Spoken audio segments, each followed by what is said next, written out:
bauti aye ko répondre ba pasteur nyonso ba te yakana kombo ya Branham o baloba Branham a dit Branham a fait alobi ya ko tikala jamais côté na kombo ya Branham po Branham a se akufa déjà yeso ki alingi te ya côté na kombo ya Jésus Christ pe à côté ya na kombo na yemo parce que ya za vivant mais Branham a se akufa déjà ba sœur na ba frère ya Branham serrez vos ceintures hein. Je dis en aucun cas. Nalobi Ademba na mon côté. Choisissez ici à l'église. Yo bona mwasi kaka wana losambo. Baptise-la moi, je ne veux pas. Makambo ya o baptise langa ye. Nalingi yango te. Baloba kate to bana biso na biso c'est faux. Bana maloba na ebomote. Lokuta faux.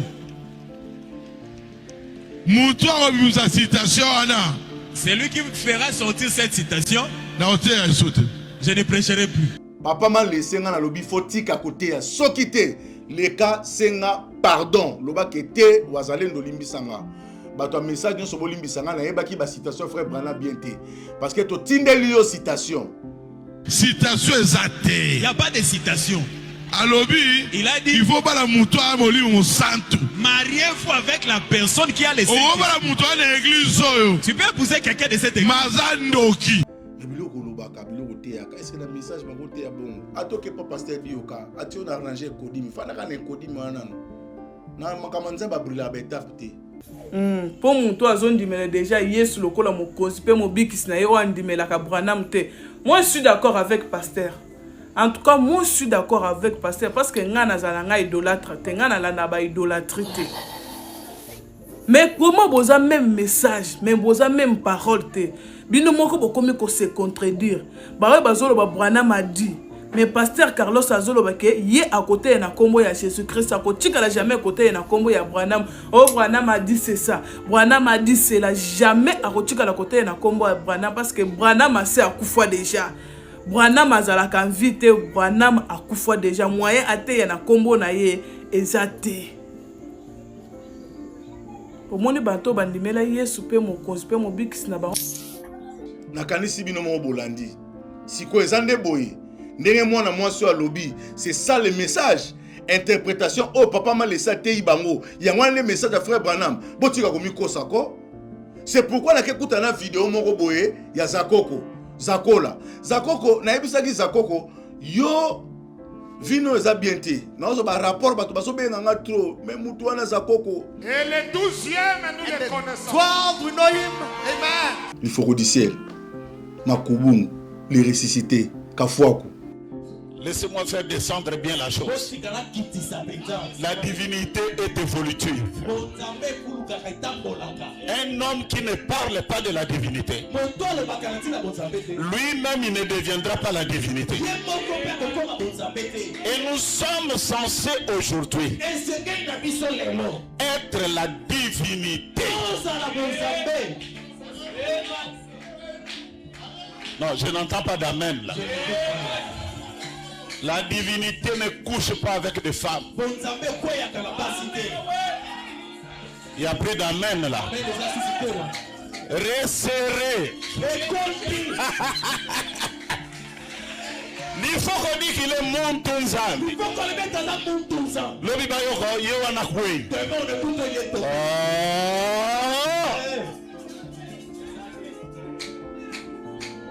Yo. Ouais, toi tu es qui? Hein? Hein? Oh. Sozana Nzala ya Bonzambe. On a la fin de Dieu.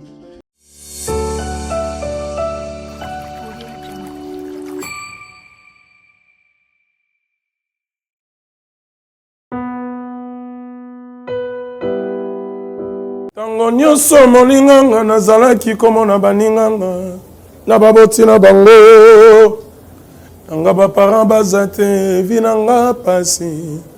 Est-ce que kokufela baboti eza lisumu? Kozanga baboti est-ce que eza lisumu? Voilà, na kopesa bino message. L'orphelinat Christ rédempteur. Et ana posa lisunge na bino.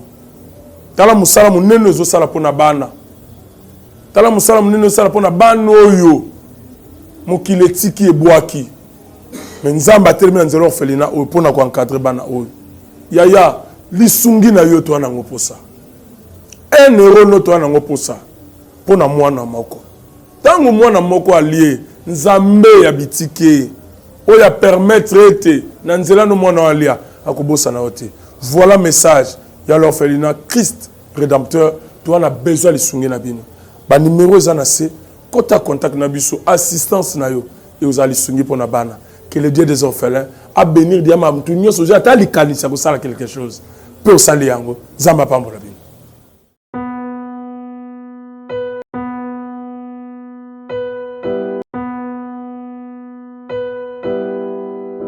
Merci Nabalania Nouvelle Tendance. Merci encore une fois chez vous, dans vos maisons. Épiscope Yamborande Kita, rendez-vous na Kitata, les grands Wazalendo du message.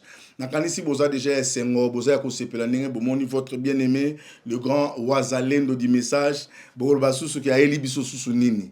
Bandego Nangai, Ngana Lobaki Boy. Le pasteur Carlos, le bien-aimé Carlos, Nakotika a été jusqu'à ce Kakotika Koteya. Le col a lancé qui défie. Alobaki ke ceux qui te mémelier citation à frère Branham akotika koteya ngana ela ki citation ya frère Branham na yelie ba vidéo ya papa na bango na ya frère Branham il faut atika koteya pona azwa leçon na vie ke un prédicateur okoko ya kota carrière no en jeté na makambo zo maîtriser trop bien té et ça normal té même Jésus-Christ a té ka tika la osala défi na té ke oso boelinge loko bona kotika koteya jamais oko sala ba vanti wana té. Hein? Et ça m'a kamuni na mona message to komo mona ke muta ote ya ke soki boelinge loko na tiko te siko osenga ki yango mais lelo yo mo komi ko baluka okomi ko luka ko bima te soki o mono sale erreur senga pardon lo ba wazalendo limbisanga na sala ki erreur na sala ki mabunga limbisanga na tanga branchir bien te na landaki ancien ateyaki na landaki ye yangwana nde tala makambo komelinga yo muto akete ya makambo no zolande ye mwaza na problème na foyer na bana na ye eza ba stress muto esa na muto akete ya vie ya bana na ye moko azomona ke moya ko soutenir makambo vie ya mabe ya bana na ye zate ala linga bando bimisa lango na mate ya message pour bato ba comprendre yo loko yebi histoire te oyebi no historique bien te oyeko landa malanda ngulu yo pe kote yango siko to suki wapi siko ngai soki yo kotika papa m'a laissé soki okotika kote ya te ngapela kotiko te chaque semaine on reçoit des missions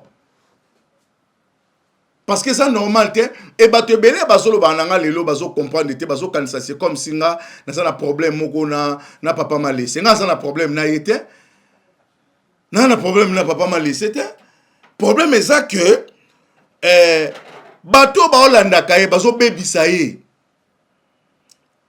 bato pe o bazo landaka ye misusu yaso bebisa bango pona okotala interprétation na bango par rapport à ndenge bazo comprendre matière yazo teya et cela s'appelle que non soki to tiki muto akobebisa bato bino mokanisi ka bato ba olanda za bato message te bato bele bazo landa na ba province na bisika ba benga ngai bazo banga tuka merci penza wazalendo soki yo tembele papa m'a laissé bebisi biso nazo sur la bino deno moko botala deno wana. Comment zumate ya bien aimé Carlos, comment comprendre ngo quel le résultat makamado tala mito bato d'ailleurs moi ngazo ba pe kono bolakisanga ngombe sike zakana ke na ngoma na ke ko sambela na bi yo ke na parcelle familiale yo zo ke ne quoi OK église à message ouais c'est église à message te hein les églises à message te ça héritage papa tikela ki mutu papa m'a laissé et ça faut dire ngati c'est pas moi c'est papa qui m'a laissé ça pour ceux qui ont église à message okoka vraie interprétation à message c'est pourquoi aujourd'hui ngana saka fier na boyka di message l'homme de Limpombo taille olympique muto so azoko tambola lokola Yesu Kristo ndenga sala ko tambola na mokili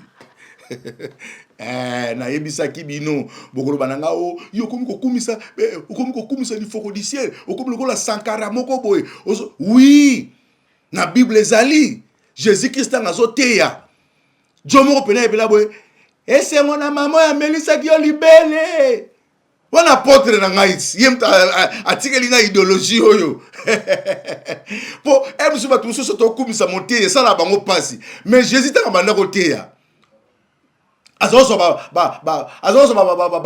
nkunga esengo na mama ya Melissa ki yo libele. Pourquoi muto kometi na niveau ko esengo na mama Melissa ki yo libele? Mino bomo nango ba ventile makambo ke muto ebo te ote ya kitoko. Tango ote ya penozo santi pena ka ote ya bien. Te sorti bino boyebi na bino nzambe te. Yango na kipaka bino te. Boloba nyonso bokoloba. Balobelaka kaka vrai dollar esika faux dollar ezali. Lokola bino bomisali ba faux. Ekiri wana nyonso nga na yebi. Papa, tolala nga na bino te. Papa man laissé nga na lobi faut tika kote ya soki te. Leka senga pardon. Loba kete wazale ndolimbisanga. Bato a message nyonso bolimbisanga na yebaki ba citation frère Branham bien te. Parce que to tindeli yo citation. Bolimo sadeti boyo ko baloko kimela oh ba dictionnaire papa. Frère Branham azaki clair. Alobi que moto wana il faut croire exactement comme toi. Tant balobi exactement liko laksanine. Et comme yote biso na message tozana ba divergence anini tozaka nango. Base za moko.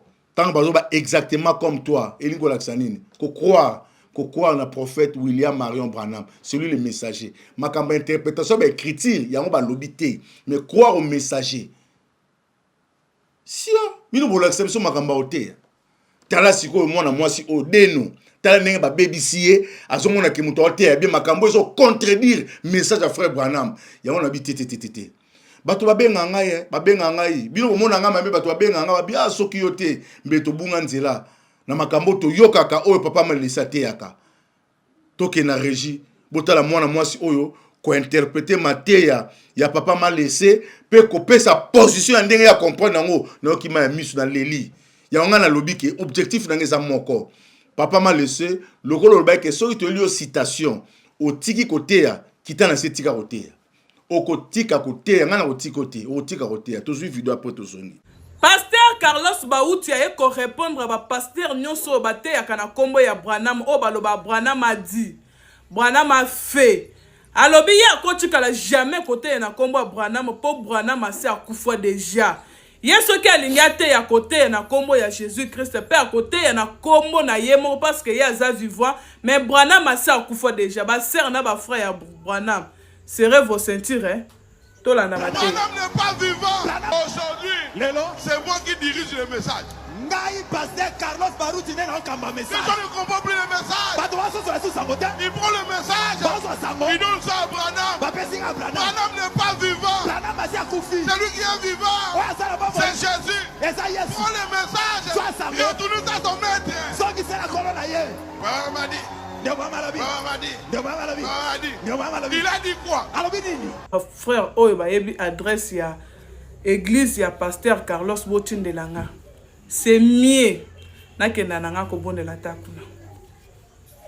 Po muto azondimela déjà Yesu lokola mokozi pe mobikisi na ye wandimela ka Branham te. Moi je suis d'accord avec pasteur. En tout cas, moi je suis d'accord avec pasteur parce que ngana zalanga idolâtre te ngana lana ba idolâtrie te. Mais comment vous avez même message, mais vous avez même parole te. Bino moko bokomi ko se contredire. Ba bazolo ba Branham a dit. Mais pasteur Carlos azolo ba ke ye à côté na kombo ya Jésus Christ a côté la jamais côté na kombo ya Branham. Oh Branham a dit c'est ça. Branham a dit c'est là jamais à côté na kombo ya Branham parce que Branham a se akufa déjà. Branham azala kan vite Branham akufa déjà moyen ate na kombo na ye ezate. Pour moi, bato bandimela Yesu pe mokonzi pe mobikisi na ba. Nakanisi bino mo bolandi. Siko ezande boye. Ndenge mwana mwasi wa lobi, c'est ça le message. Interprétation oh papa Melissa te ibango. Yango le message à frère Branham. Botika komi kosako. C'est pourquoi na kekuta na vidéo moko boye ya Zakoko. Zakoko na ebisaki Zakoko yo vino eza bien te. Na ozo ba rapport bato baso benga nga trop mais mutu wana Zakoko tala makambazo sala e bimaki tang pasteur wana wa viola ki mona message wana tang ba image ne yaki bato wana benga bino yo zaka parti pris odiembela ka Carlos siko tala Zakoko ye wana Zakola ye wana tala biloko salaka ba makambu na yo kaki c'était grave. Alors na baki Zakoko na ko yela yo na sana dossier no mo mission no mo bimbo loko pesinga kanda ngana loba na message yana bato boko simba te William Marion Branham so simbi olukelinga ba problème komeka te les boyka du message, l'ifocodiciel, Kafwa, Kuma, Kubungu, les ressuscités, Mai, Kosimba été, so Simbi aussi problème. Nani Susu, le pasteur dit Yoka, comme Kosimba te, aussi problème. Nani Susu, Nathan Epenge, aussi Nathan Epenge, aussi problème pas nangaye. Batouana ngana lobi, Sokyo me Kosimba bango. Et Siri na Luka ba, moi bino, boyeba na bino nga bielté, mais boyeba nga kalamingité. Nga linga ma sekite na message. Nana connaissance ya parole, nana connaissance ya message. Nasina banda ya hotel de frère Branamadi. Boboya kango bondi marati, mais frère Branamadi et Tony Lanzoto. Bokeba. Tu n'as pas un débat, mon prédicateur, mon message, non, si c'est carrière, la mise sur Batunyoso. Parce que nous sommes solo banano sur Sabino moment comme si ça va fanti. Mais telle évolution dans l'année na yaki, na bandaki. Bisoto bimi na 36e chambre du message. C'est le boyka du message, le fraudiciel. Vénérable Sandé. Maître de votre maître. Attendez biso message na pétenio so to comprendre nango. Banda kalabosi bozo biso, bote ya biso badeno to ya kokota kuna. Mais fungole la biso brest to comprendre e makama les abwe. Ya makamba kitoko to kota to ze belé, batu bana simanange belé. Batu ba comprendre le message lelo. Message za ki secte, message bande ko bangisa batu. Mais le message batu to ba ko molinga message prêché par William Barrio Branham. Frère Branham. Ah non, na mona ba prophète. Non, muto la affaire. Frère Branham. Et puis, vina yeso bangi sabatu. Zakola ye, abali kotanga ba ancien église, ba ancien ya message. Atangi koma li forodiciel te, atangi nde ye. Et, Zakola, na kibosantu ni nango. Zakoko, na divinité ni nango yo zanango ketanga komona yo, otangi boikati. Na obande la liste, bande kobo permettre nga, na bonde libino na bolingo na nkolo Yesu Kristo. Zakola ko saka na biso boete. Et sa vidéo akala, nabi vidéo bo eleka kanga na zaki wap. Azotanga bampaka, tangi badi yoka, tangi banani ti, atangi li fokote. Ngabi yo sa la liste, ya ba prédicateur, ya message, o sangi sa le boyka. On a ce que d'abord nous comprendre de ngasko nazo longo la sko kombo na yo na tia boyka. Tala ba komba bato ba otanga, bato ba banga nzambe. Bato ba na divinité. Ozo kumisa omi kumisi pe yo moko Bible lobi nini moto moko ta ko komi pe sa témoignage na moko Jésus Christ grand maître de votre maître muto alo ba makambo wana albi mutu moko ta ko rendre témoignage na ye parce que tant où yé mo atelema ki na mai avant Jean-Baptiste aé balbi Saint-Esprit kiti na forme colombe avant a kiti na va revenir lipeka kutu wala ba film wala kisabiso Saint-Esprit kiti na forme colombe alobi nini. Celui-ci est mon fils bien-aimé à qui j'ai mis toute mon affection. Écoutez les boyokaye. Nana témoigna qui est. C'est le Père, c'est le Dieu. Yo nana témoigner yo. Toke en Afrique ici to tuna via Zakola. Zakoko to tanga vina yo. Otangi pe ba komba ba santu olongo li boy. Ah yango na bondi. Donc il faut que ciel vraiment nzambe. Boyine la ka nini. Ya lingi batu. Aza mutema malamu. Nzambe ko pesa mutema il faut que ciel teza kwa mutema nzambe. Nzamba lingi batu nyoso abeta mbula pona batu malamu na batu mabe c'est comme les forêts du ciel ata bazo finga azaka na batu nini boye batu na batu mabe ba lingi yote mutu penza yebi les forêts du ciel ayebi azanani l'homme de citation mais abali kotanga pela ba kombo ya ba ancien autant il faut non longola o donc bolanda non ta deux vidéos ça quoi non ça monotonie mais non ta vidéo o ya lobby ya erreur na tan ping faute na longolier après na tisco o nga mobotasko muto no tana suka sikoyo papa YB carré muto te ya citation na schéma ya physique YB carré il faut du ciel makubungu les ressusciter kafwaku ba comme on ba vérifier en route ba tu muso tu aussi kui tu o kako kufili les ressusciter kafwaku kufa ba mettre to boma idege de so kufa ti pour lili buko ate la habité buto do boyini mutu kaka po yeboteya boyini mutu po lekibino boyini e pona nini so to bengi pela pasteur di yoka to longoli ba mpaka o nyonso loka ba pasteur di yoka la ba vieux batikali to bi bon na génération o après bino ba vieux premier prédicateur alignement to tsanani o ko mokile o gamati boyika le roi son dans la moto la yebitete ata batera voyete ya wana benge boy ka babeta keta ko beta film mobimba batu nyonso po asisi bango totala zako ko biloko lobi apena corriger kamba la moko tout sur vidéo. Révérend Dioka Sanguluja. But don't forget the Reverend Dioka Sanguluza. Oui, nous a amené l'importance du prophète. Yes, he brought us the importance of the Nous te prophet. saluons là-bas à Shekina, Kinshasa. We today in Shekinah and Kinshasa. Nous n'oublierons pas le révérend Baruti Kasongobi We Nzadi. shall not forget also the Reverend Pastor Maruti Lui, c'est Kasongo. mon père. He is my father. C'est lui qui a amené le message dans les rues, The one that brought the message in the street, dans les in stades. the stadium. Et de lui, il a fait sortir des grands prédicateurs. And from him, he took out great preachers. Mon papa, je te salue. My father, I greet you. Nous n'oublierons pas Fibidi la Without Mwanamanyanga. forgetting Pastor Fibidila, Là-bas à Mbujimai. there in Bujibai. Si aujourd'hui beaucoup de Balouba croient le message, If today many Balubas have now believed the le message, trône c'est Fibidi là. the throne is Pastor Fibidila. Un pasteur sérieux. Very serious pastor. Acclamons le Seigneur pour lui. Let us applaud to the Lord for him. Nous n'oublierons pas We shall also not forget le docteur Lys Ngalibali. Dr. Lis Ngalibali, Hommage à lui. a great tribute to Un him, grand frère personnel. a big brother of Il mine. nous a amené les lois He brought us the law et les zodiacs. and the zodiac. Petit nangai, betandule na braza keba petit nangai. Oh, my little boy, you can play music in Qui Brazzaville. chantait les chansons des enseignements de Lys. You were singing songs of Dr. Lis's teaching. Aujourd'hui, s'attaquer à Lys, c'est l'ingratitude. Today, attacking Pastor Lis is ungratefulness. Un ingrat ne peut pas prendre le And an trône. ungrateful one cannot take the throne. Hommage au docteur Lys. A great tribute to Dr. Lis. Nous n'oublions pas Mobonga Lobo. Not forgetting Pastor Nous Mobonga. te saluons là-bas en Bandaka. We greet him there in Bandaka. L'homme des anciennes notes et les nouvelles notes. The man of old and new note. Tu nous as inspiré, que Dieu te bénisse. You've inspired us a lot. May God Et bless le you. 11e, And the 11th, le docteur Pierrot Gomat. Dr. Piero Gomat, Là-bas à Libreville, there in Libreville. nous te saluons, grand frère. And we greet you, big brother. Un homme de typologie. A man of typology. Un homme de gématrie. A man of gematria. Lui, c'est l'homme He is the man qui aime la prospérité dans le message. who loves prosperity in the message. Et le 12e, nous And le the connaissons. 12th, we know him.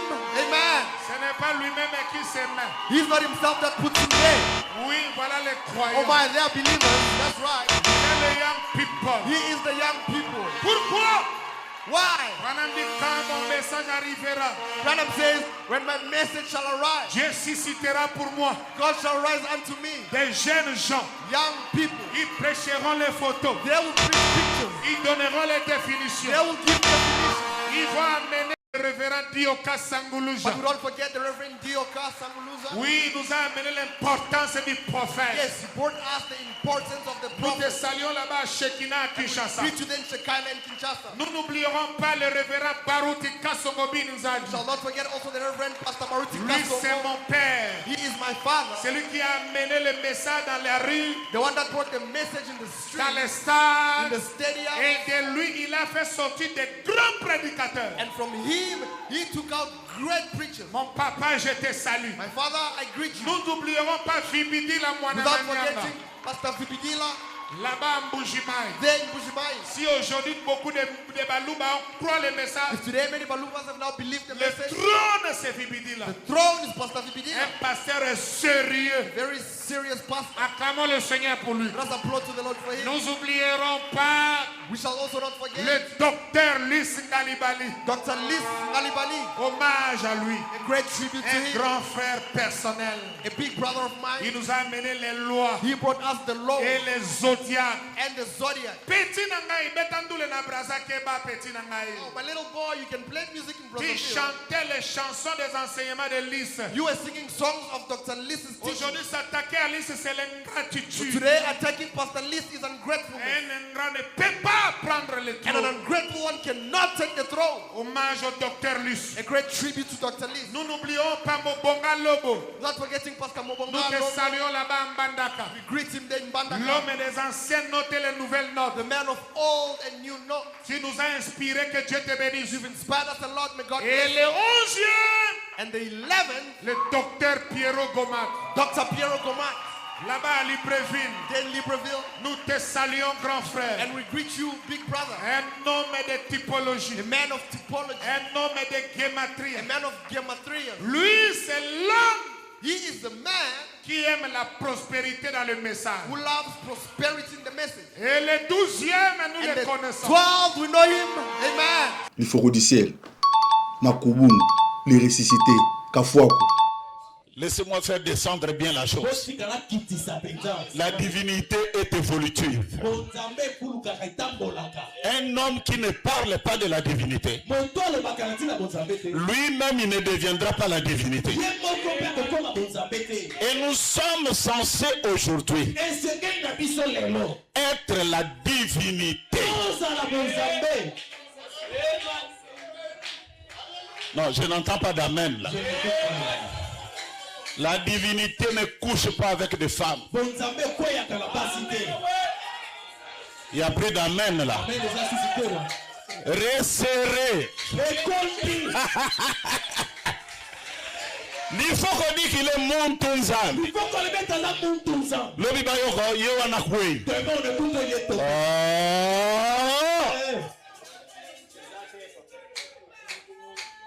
Yo. Ouais, toi tu es qui? Hein? Oh. Sozana nzala ya bonzambe. On a la fin de Dieu. Merci beaucoup. Nakanisi tokomoke na suka émission na biso. Problème na ngezaki ya Zakoko te. Zakoko na baloli na balaye kaka parce que na kolandela makamne si makala mingi te. Mais problème na ngezaki ya bien-aimé Carlos. Bien-aimé Carlos alobaki a lancé qui défie bisaki biso ke so que les citations a oti côté. Mazo continuer ka côté. Papa Musendo na bisaki yo zwa bâton de commandement banda côté ya tika ya vana ban ayokana no ba citation frère Branham bien comprendre ngo pour abanoter. Pour niveau soni oboto so ko bino beso sala bino sengo. Mais biso to tala bato ba tuna ou pena mona beka. Mona beka pena zo te ya boy. Izo legela bato belé. Il est là-bas tout makasi. Mais mon na musakole nzambe. Même Jésus-Christ a qui sur la terre a démontré biso gloire à Père. Batal bena ba mon enfant na lupanga banzambe pe na mono pizza. Po papa, biloko bana ko bimisa na ba docteur de la loi baso comprendre été. Mais makambo Carlos sala biso. Alors, botala vidéo il y a papa na bango. Il y a plusieurs vidéos il y a papa. O yazoko loba bien que toko alinga balola maloba. Aloba ki bongote. Aloba ki bien que tangu azoko loba makambo ya libala ya bato a message alobi frère Branham aloba ki teke bato a message babala na kaka bango na bango. Tango zo bake babala na bango te. C'est que faut babala na banani. Babala na batu ya ba mangomba mususu. Oh kaka bayamba Saint-Esprit premier défaut première erreur. Oh Saint-Esprit oyo bato ya message bandimi aza Saint-Esprit mon côté na Saint-Esprit oyo ba église monsieur za côté ya. Na expliquer bino mo ke po bato bele baso comprendre qu'est-ce qui se passe au juste. Au moni ba église lelo eza lokola ba doctrine, ba église ne bozo monango wana eza lokola ba doctrine. Eza lokola ba pensée ya bato oyo baza kotambola nango. Tant que Jésus-Christ ayaki akutaki église ya ba pharisien. Cette église a qui référence à église en Nzambe parce que ezaki temple oyo Salomon atongaki, ezaki référence à église ya Nzambe. Alors na kati ya bana Israël, il y avait aussi des Samaritains. Ba Samaritains bazaki na problème moko na bisaki bizaki problème ya déportation. Tango déportation salamaki ba mélanger ki ba race na bango. Alors tango bazonga ki ba yuda bazaki ko considérer bango lisusu lokola bandeko na bango te.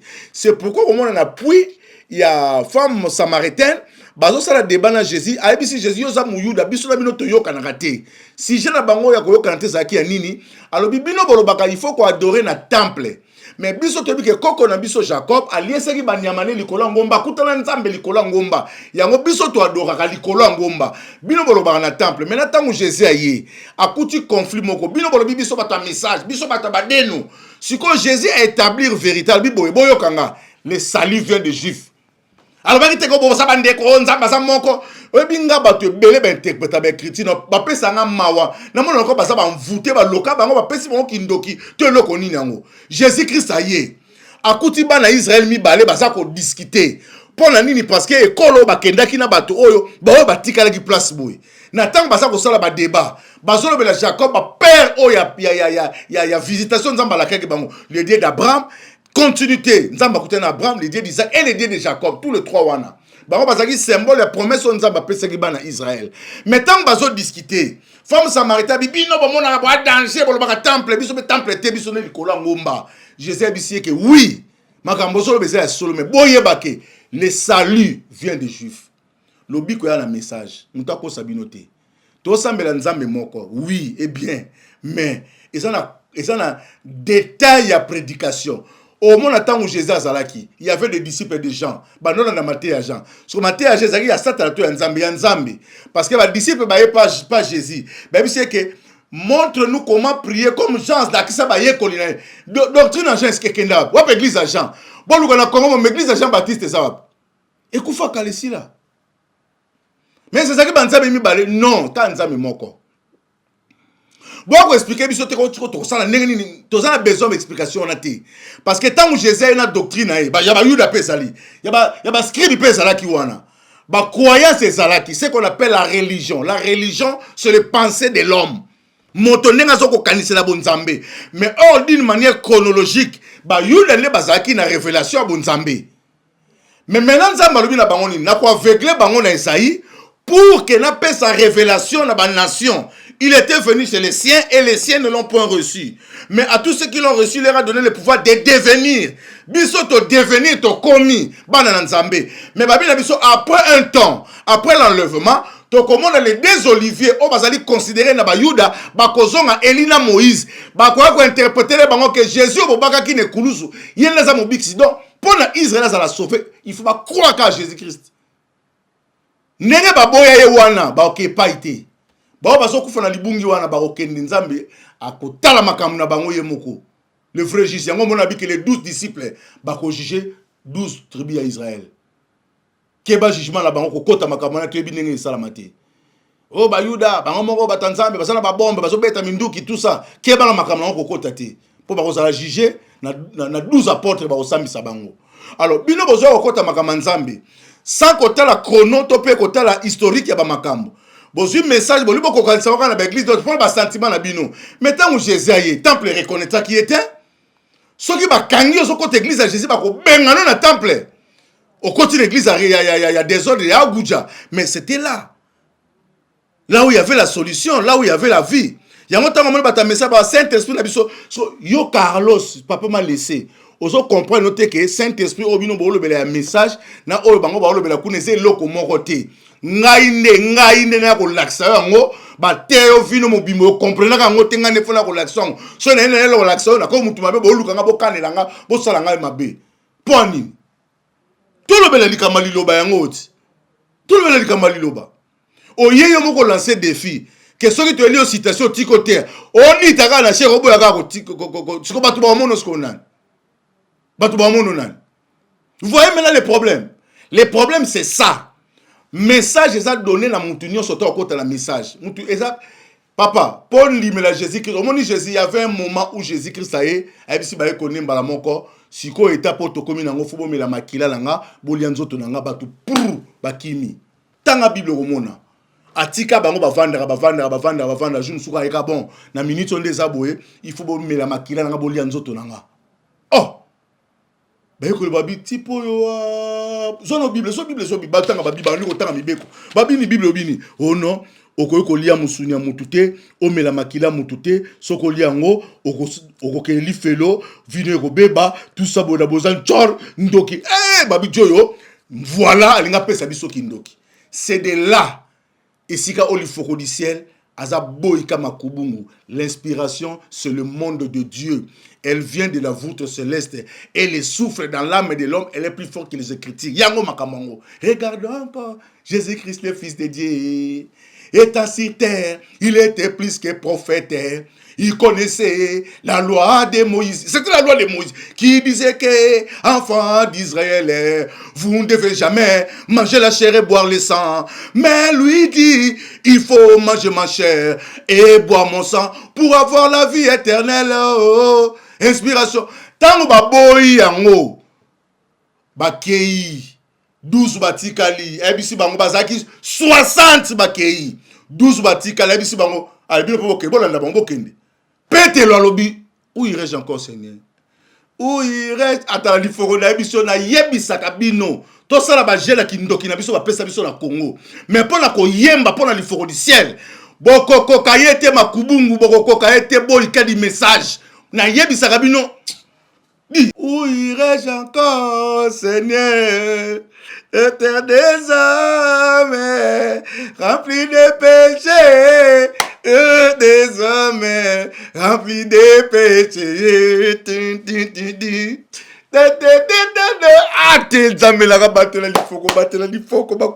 Message na kitoko eza na elengi. Peut-être où il reste encore ce n'est ok wapi la parole de vie. Ah bien ça va le quoi bondimi boya bo mona makamusiko. Yo so ko interpréter biso ba écriture na ba sentiment na yo. Jésus a bengani. Bo kende, bo nanda bangoti. Babito kende wapi. Mais c'était ça qui ndoki oyoka. Bango batali na ba écriture, bango ni que écriture est condamné liloba wana.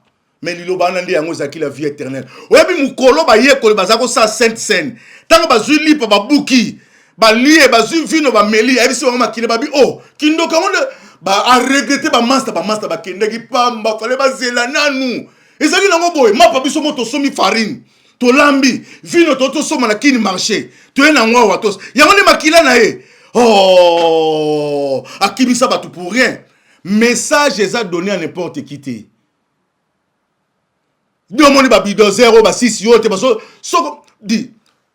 Na bi avant na tsa makamoni botela nga vidéo oyo un frère du message alongo na message que côté l'église à Kimbangu.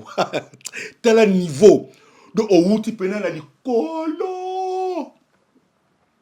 Ok bamba na lokwa kizengi mona mabele. Ok côté église à Kimbangu. Ah ndeko nanga. Oba loka yo toza na problème à famille. Pour pesa biso na vidéo wana. Toyambi vraiment na bolamo mingi tolingi toyeba toza na centre d'accueil kimbangiste est-ce que bozali kimbangiste to bobeti kaka moi tour des alaka pour le moment naza kimbangiste oza kimbangiste mais place wana eza moins compliqué bozali kimbangiste te oui avant nazala kimbangiste te nazalaki pasteur na message à William Branham bato mingi bayebi nga na komba rouge gorge na message à William Marion Branham nazalaki pasteur nazalaki pe na église na Montréal. Ok. Mais nini sali kasi boza sukuna te siko nini sali ke boza la sukuna te. Bon, histoire les amulaï mais na mukuse depuis na botami tindenge na komi boye na mona kaka papa Kimbangu. Nazala pe koyeba te keza papa Kimbangu nazali ko benge papa Makolongulu.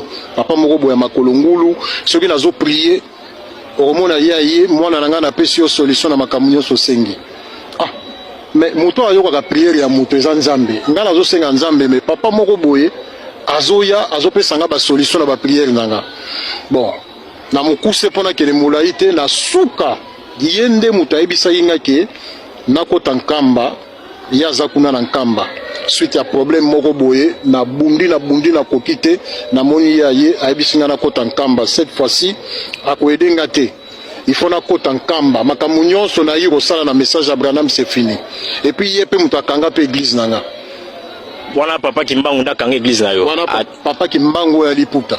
Atindi yo kende nkamba. Atinga na kende nkamba na boya ki mais histoire les amulai tina suka nango comme nazaki na besoin de solution na ba problème wana nazala ko obligé ya kotosa ko kende nkamba. Merci beaucoup. Nyonso ka nga na mabe. Je na lobi boye naza mabe na te ya kabiente na so kote la lifoko. Na kote la lifoko. Na kote la lifoko. Boyo kasiko yemoko papa m'a laissé biloko ya lobaki ali papa na bango lobaki nini après na sima nango na conclure ba lobaka te to ba na biso c'est faux bana maloba na ebomote lokuta faux muto wa bimusa citation ana c'est lui qui fera sortir cette citation. Na hôtel à sauter. Je ne prêcherai plus. Citation exacte. Il n'y a pas de citation. Alobi, il a dit il faut pas la mouton à moli on santo. Mariez-vous avec la personne qui a les Saint-Esprit. On va la mouton à l'église. Tu peux épouser quelqu'un de cette église. Mazandoki. Mais c'est un sorcier. Obalika. Mais tu as épousé un sorcier. Fauve. Et ça, c'est moi Nzambe. Un enfant de Dieu. Abali soi-disant. Qui se marie à un soi-disant. Nalobaki. J'ai dit. Entre nous dans le message. Il n'y a pas une citation qui dit mariez-vous entre vous dans le message. Il n'y a pas une telle citation. Entre nous, mais quand tu n'as vu ça, Ezali. Entre nous, banane. Entre nous les qui? L'épouse. Moi si na libala. L'épouse. Moi si na libala. Ils ont identifié par le Saint-Esprit. C'est pas par l'église. L'épouse. Moi si à libala. Ils l'ont identifié. Par le Saint-Esprit. Entre dans le message. Est-ce que nous tous dans le message nous croyons la même chose? Non.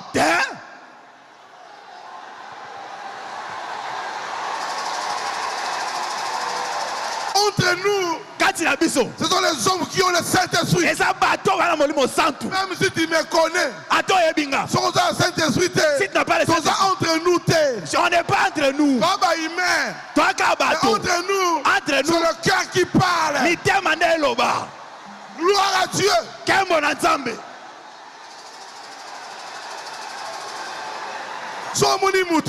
Si tu vois quelqu'un, allez se marier dehors. Oh, le pasteur a dit, c'est sa nature. Moi, je t'ai dit prie. C'est la bonne base. La base de la prière.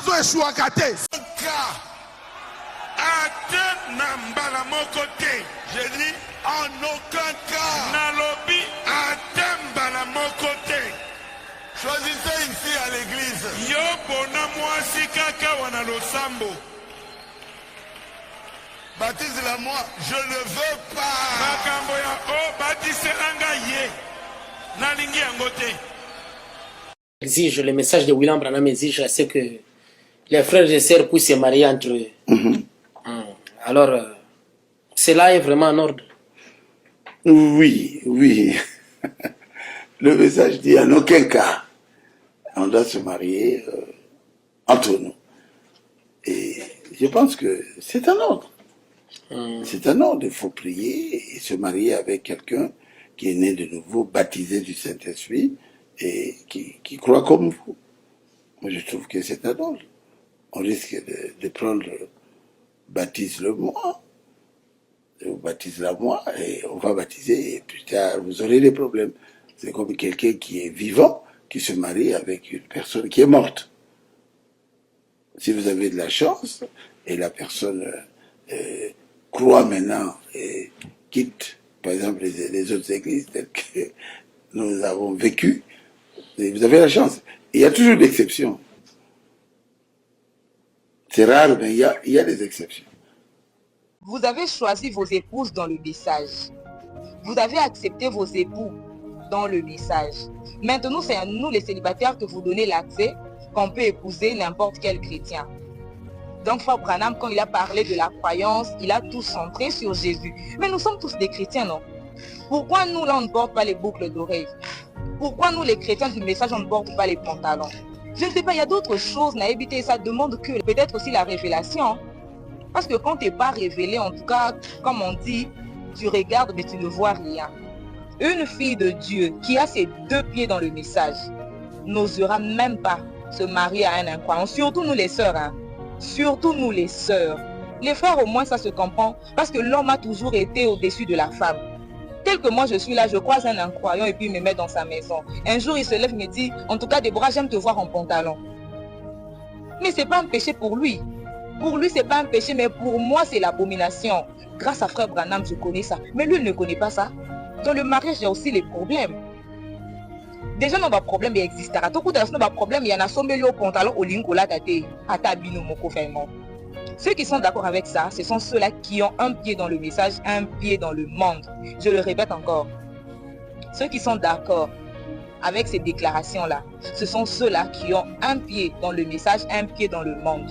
Parce que si tu as tes deux pieds dans le message là, tu te diras mais avec un incroyant. Parce que quand on dit croire à la même chose là, les enfants d'Israël, ils avaient un même Dieu, un même prophète. Non, dites-moi d'abord, après le mariage là, je dois suivre mon mari dans son église. Donc je quitte le message. Ceux qui sont chrétiens catholiques, n'a commencé à l'église catholique. Ceux qui sont chrétiens kimbongistes, n'a commencé à kimbongiste. Ceux qui sont chrétiens témoins de Jéhovah, n'a commencé à témoins de Jéhovah. Je dois abandonner mon église pour suivre mon cher époux. Ok. Merci. Et puis un jour, mon mari me dit, Déborah, en tout cas, j'aime te voir avec des boucles d'oreilles. Il m'amène des boucles d'oreilles, je porte. Un jour, il me dit, en tout cas, je t'ai acheté ce pantalon, tu dois mettre ça, j'adore les pantalons et tout. Femme, soyez soumise, je dois mettre les pantalons parce que mon mari veut me voir en pantalon.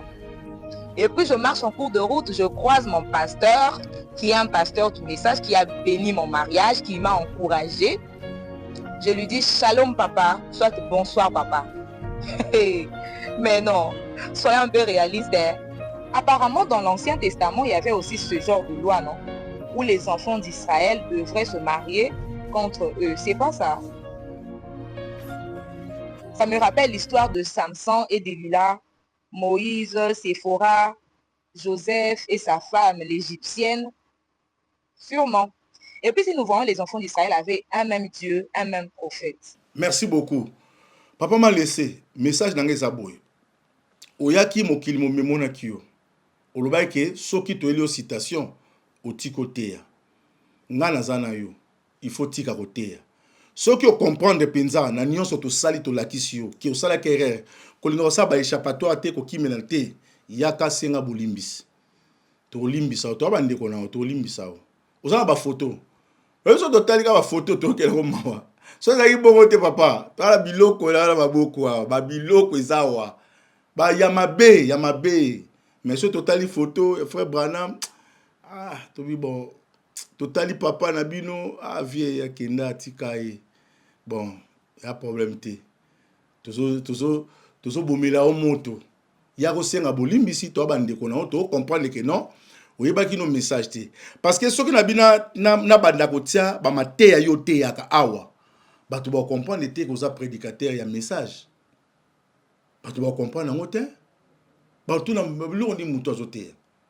Et c'est un message ba te ya ka boy. Tu ebisa ki yo na message, il faut écouter les bandes. Faut yo ka ba bande. Et so yo ka ba bande nan. Au moins sikoyo. Tant papa zalaki olo kanga mana papa yo ka babando sala boye bagate ke papa ma laissé otika oye bagate sikoyo ko sutuka sikoyo yo wana batike le héritage familial sikoyo ozoko ka ko pesa biso résultat biloko to soko o moni pasteur dioka to saka na esengo pane parce que moi né Obed a ko défendre Obed a défendre le ministère papa na pour papa azwa ki temps ko former moi. Pasteur Baruta sala nyonso atambusa to moni to mona ba photo na ba voyage tout ça ozokende mais biloko lobaka biloko teaka est-ce que le message ba kote ya bongo nde passe na biso ya mwana pourtant ozoteaka na ba photo na sima na yo to so mona ke ezo que ça biso soni pourtant ba omoni bato ba ndimo za bato ba ko ndima ote bato fu ba ndimo za bato message yo za muto message mais tant ba deno ba ko ndimo mitunati yo za muto nzambi bato satana ba osepela na o mona ngo sengo ese sengo te fo biso bato ba aigle bato to pour moi likolo to ndimo abeti bo omoni ba porte pona sukisa awa tango soki moté abimi tango ba porte ba tigela so moté abimi il faut avant ba ndima faut ba lexer pas Pierre ayo kaye yo bimi moté ba moté mo bimi koto na bo yaka nanu kena pa ba ntoma no ba yoko na bien apporte pour la bimaka azote to babise kende nanu ba vie ba yokayo tanga kepena ate apporte pour la lobby et Pierre à lobby boke bana mwana o aote ya bien azana la vérité aote ya mamba solo mais maté na e ko bungisa batu nzela so batu ba comprendre ngo bien te ndeti biloko ozote ya ka o ko bungisa batu nzela so batu ba comprendre ngo bien te e bungisa batu nzela so apporte pour kuta yebaki mais yo sikoyo to bonde liyo kende ko luka batu atoke pa pasteur dioka atio na arranger kodimi fana kana kodimi wana na makamanza ba brila beta pute okel lubumbashi pa boyika ke fana kuna oko kende congé yo loko zo mo orgueil zo mi mona ke ne batiki na église monene ndengwana okokite bato mayele bazalaka batiki le loko eleki ndelo mais aibi ke ba maître baza na butu akenda akutena ba maître basoli ba tie ba plan tant yo bimaboye envumi nango yo sana bato ba mela ba rouleau ba mela ba citation yo zo telinga na ndenge nini tala lelo valeur na crédibilité ba pasteur dioka bazana ngona Congo oyo tala ba lifoko disel likambo ko bimaboye bato ba défendre il na na lobby te ba biso to stoyer déjà yo na bato ba koya atani moi ko ba ko noter na tindi mutu défendre nga te makamone zaka mutu batinda mutu te batinda ka mutu te mutu asenga nzoto a Jésus Christ akende kundango batinda ka ete ye moko mi monike te naza redevable pour na mutu naza disciple na bato ba yebaka te tombo na nga na sombaki batsaka maître kende ka kuna banini mais mutu alelo atike la famille héritage bato lelo bakoma okende kuna mabeni ni biso to sali po tozo te vérité yo moko ye un prédicateur ko ya sa sentir danger et puis zo bunana banana ba wazali ndo bato mabe bato li foko disi la sa bebi sa mutu ba boyika hein tokutani prochainement épiscope ya Mborande qui ta rendez-vous na Kitata les grands wazali ndo du message bino bato bolande mission boye bisaye soka ko kate chaque semaine en notre mbodi moko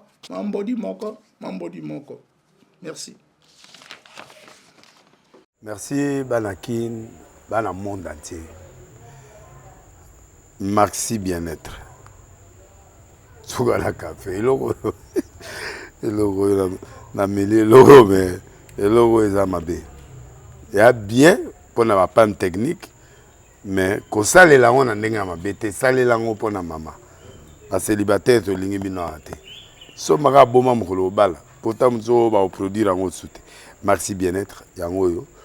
Lukango benga ndeko nanga alendele ye mutu ayebi esika ko fournir yo autant que tu veux $35 ezebele na kati sobo melika moko de jour bien be moroïde banini tout ça bilialia vanda musala banini et réparer yo système ya break et réparer yo pe fonctionnement ya break de break donc et pe son fonctionnement ya bien.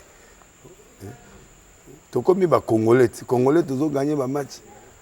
On va défaite, pas de technique en plein match, c'est pas bon. Zongela et loko. Nana c'est éviter de dire surtout ba pasteur, bodingo mela boyawa. Bo benga pena alendele na numéro na e pour bo benga pour bo loko. C'est important. Traitement poison anti-poison yango yo. Ne ba mususu mela ngo avant kende obima, o mela ngo.